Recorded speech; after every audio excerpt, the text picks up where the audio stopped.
সর্বশেষ আপডেট আন্তর্জাতিক অঙ্গনে এবং খবরাখবরে আপনাদের স্বাগতম। গাজা ও ইসরায়েলের সংঘাত দীর্ঘদিন ধরে চলমান একটি জটিল ও সংঘাতপূর্ণ ইস্যু। সাম্প্রতিক ঘটনাগুলো নিয়ে কিছু গুরুত্বপূর্ণ আলোচনা করা হবে। শুরুতে জানিয়ে দেব কিছু সংবাদ শিরোনাম। এবার লস অ্যাঞ্জেলে অগ্নিনির্বাহী বিমানে ড্রোন হামলা। জানিয়ে দিছি যুদ্ধের মহড়ার পর একের পর এক ক্ষেপণাস্ত্র সরঞ্জাম উন্মোচন করছে ইরান। আরও জানিয়ে দিচ্ছি ফের আফগানিস্তানে 50টি ক্ষেপণাস্ত্র হামলা চালিয়েছে পাকিস্তান। অন্যদিকে 15,000 ফুট উচ্চতার টার্গেটে আঘাত হানল তুর্কি ড্রোন আঙ্কা। একই সঙ্গে থাকছে নিষেধাজ্ঞার চাপে কঠিন অবস্থায় পড়েছে পুতিন। এবং সর্বশেষ জানিয়ে দেব ভয়াবহ এক তথ্য, হাসিনার পতনে যুক্তরাষ্ট্রের সংশ্লিষ্টতা বিশ্বাস করে না ভারত। এতক্ষণ শুনছিলেন সংবাদ শিরোনাম, এবার বিস্তারিত। তবে তার আগে আপনি যদি ফিলিস্তিনকে সমর্থন করে থাকেন অবশ্যই কমেন্ট সেকশনে ইয়েস লিখে আপনার সমর্থনটি নিশ্চিত করুন। আর ভিডিওটি যদি ভালো লাগে অবশ্যই একটি লাইক করবেন, চ্যানেলটি সাবস্ক্রাইব করার অনুরোধ রইল। 4 দিন ধরে পড়ছে যুক্তরাষ্ট্রের ক্যালিফোর্নিয়ার লস অ্যাঞ্জেলস। শত চেষ্টাও আগুন নেভাতে পারছে না ফায়ার ফাইটার কর্মীরা। স্মরণকালের ভয়াবহতম এ দাবানলে পুড়ে ছারখার হয়েছে মাইলের পর মাইল। এ প্রকৃতি দুর্যোগের মধ্যেই ঘটল বিপত্তিকর এক ঘটনা।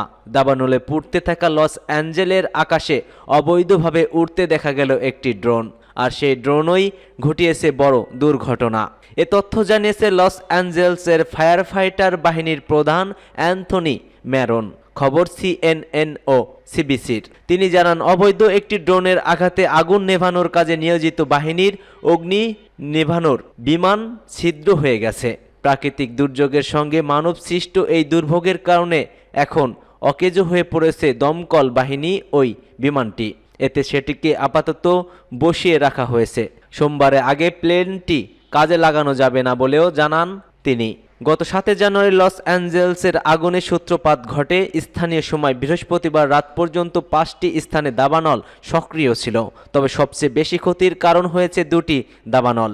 এই 2 দাবানলে পুড়ে গেছে 34,000 একর এলাকা, আর ধ্বংস হয়ে গেছে অন্তত 10,000 স্থাপনা। আর আগুন নেভানোর কাজে নিয়োজিত ছিল একটি বিমান। সেই বিমানেই আত্মঘাতীভাবে হামলা করে বসে একটি ড্রোন, যার কারণে সেই বিমানটি দিয়ে এখন আর কোনো কাজ করা যাচ্ছে না।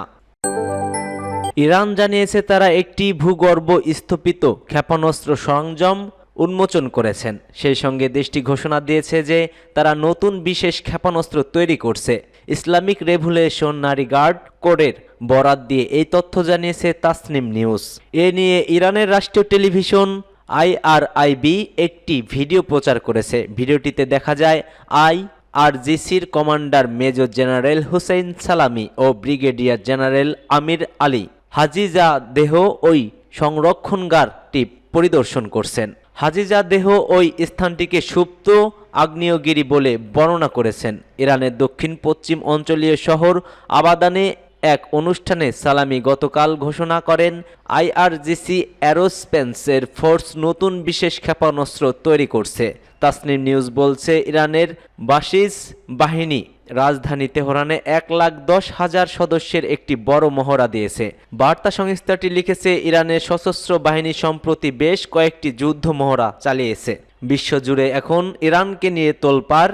একের পর এক ক্ষেপণাস্ত্রগার উন্মোচন করেই চলছে তারা। এ যেন পশ্চিমাদের জন্য এক ভয়াবহতার ইঙ্গিত। আফগানিস্তানের কুনার প্রদেশের সারকানি জেলায় ক্ষেপণাস্ত্র হামলা চালিয়েছে পাকিস্তানি সেনাবাহিনী। স্থানীয় সূত্রের বরাত দিয়ে এই তথ্য জানিয়েছে খামা এক্সপ্রেস। সূত্রের বরাত দিয়ে প্রতিবেদনে বলা হয়েছে দিবাগত রাতের শেষ প্রহরে পাকিস্তানি বাহিনী ক্ষেপণাস্ত্র হামলা চালায় স্থানীয় সময় আফগানিস্তানে। নাবা ক্রসিং ও সারকানি জেলার বেশ কয়েকটি এলাকায় লক্ষ্যবস্তু করে এ হামলা চালানো হয়েছে। ক্ষেপণাস্ত্র হামলার কারণে সেখানকার বাসিন্দারা ঘরবাড়ি ছেড়ে অন্য এলাকায় আশ্রয় নিয়েছে। তবে তালেবান সরকারের পক্ষ থেকে আনুষ্ঠানিকভাবে এই হামলার সম্পর্কে এখন পর্যন্ত কোনো মন্তব্য পাওয়া যায়নি। কাবুল নাওর প্রতিবেদনে বলা হয়েছে, সীমান্তবর্তী কুনার প্রদেশের পাকিস্তানি বাহিনীর কয়েক ডজন ক্ষেপণাস্ত্র হামলা চালিয়েছে। স্থানীয় সূত্রের বরাত দিয়ে কাবুল নাও বলছে, পাকিস্তানি বাহিনী সাক্কারানি জেলার বিভিন্ন গ্রামে অন্তত 50টিরও বেশি ক্ষেপণাস্ত্র হামলা চালায়। তবে এসব হামলায় কি পরিমাণ ক্ষয়ক্ষতি বা হতাহতের ঘটনা ঘটেছে সেই সম্পর্কে বিস্তারিত কিছু জানা যায়নি। পরবর্তী সময়ে পাকিস্তান সীমান্তের বিভিন্ন নিরাপত্তা চৌকিতে হামলা চালায় তালেবান যোদ্ধারা। এতে অন্তত 9 জন পাকিস্তানি সেনা আহত হন এবং নিহত হন 19 জন। এরপর থেকে দেশ দুটির মধ্যে পাল্টাপাল্টি হামলা চলছে। তুরস্কের ড্রোন আঙ্কা সম্প্রতিত 15,000 ফুট উচ্চতা থেকে টার্গেট আঘাত হেনেছে। তুর্কি অ্যারোস্পেস ইন্ডাস্ট্রিজ সামাজিক যোগাযোগ মাধ্যম এক্সে এই সাফল্যের ঘোষণা করেন। টিএআই লিখেছে, রকেট সানের জাতীয় ক্ষেপণাস্ত্র এল-ইউমটাস দিয়ে অর্জিত এই সাফল্য আমাদের কৌশলীদের জন্য অক্লান্ত পরিশ্রম ও গর্বের প্রতিচ্ছবি। টিএআই আরও জানায়, আমাদের প্রকৌশলী ক্ষমতার বড় প্রমাণ এই সাফল্য। আমরা আন্তর্জাতিক অঙ্গনে আমাদের অবস্থান আরও শক্তিশালী করছি এবং প্রতিটি সাফল্যের মাধ্যমে আকাশে তুরস্কের শক্তি লিখে চলেছি।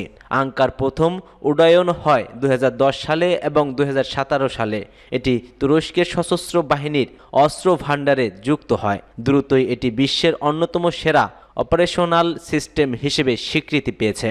আঙ্কা তৈরির প্রতিক্রিয়ার অধিকাংশ উপব্যবস্থা দেশীয়ভাবে ডিজাইন ও উৎপাদিত হয়েছে। এ প্রতিক্রিয়ায় অন্যতম গুরুত্বপূর্ণ ধাপ ছিল জাতীয় ইঞ্জিন সংযুক্ত করা। টিএআই ইঞ্জিন ইন্ডাস্ট্রি তৈরি টিআই PD-170 ইঞ্জিন আঙ্কাতে সফলভাবে যোগ করা হয়েছে। তুরস্কের এই প্রযুক্তিগত অগ্রগতি দেশটির ড্রোন শিল্পের শক্তি ও সম্ভাবনার একটি নতুন মাত্রা তুলে ধরেছে সারা বিশ্বের বুকে।